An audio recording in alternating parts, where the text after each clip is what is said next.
Chukwemeka. Kibu amerejesha nyuma mpira kwa Shomari. Kamara. Pasi yake kwa Shomari Kapombe. Kibu anampitisha tena Shomari Kapombe. Shomari kavi pass kwenye nafasi Elie Mpanzu. Kibisawala Elie Mpanzu kwenda kuifanya kazi nzuri sana ya kukamilisha ile mpira kwenye net.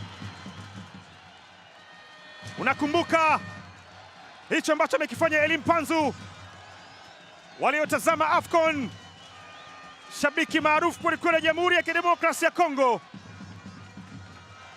kwa kitwa Lumumba, na yeye amekwenda kuifanya ile.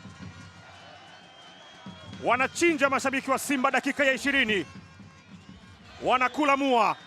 Pasi ilianzia kwa Shomari Kapombe, akapewa Kibu Denis Prosper, akapitisha kwenye njia tena.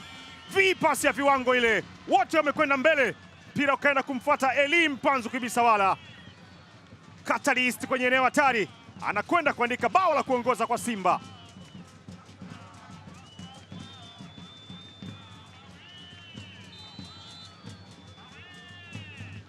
Kwa wale mashabiki wa United, pengine enzi hizo, Luis Nani, mmoja wa wachezaji ambao walikuwa wakifunga, anakwenda kuruka samasoti hizo.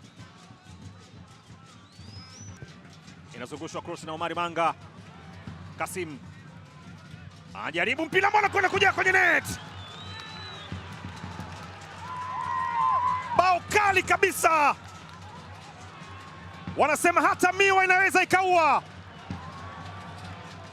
Sukari ikizidi unapata pressure, unakufa. Magata Frederick anawapeleka kati wekundu wa Msimbazi.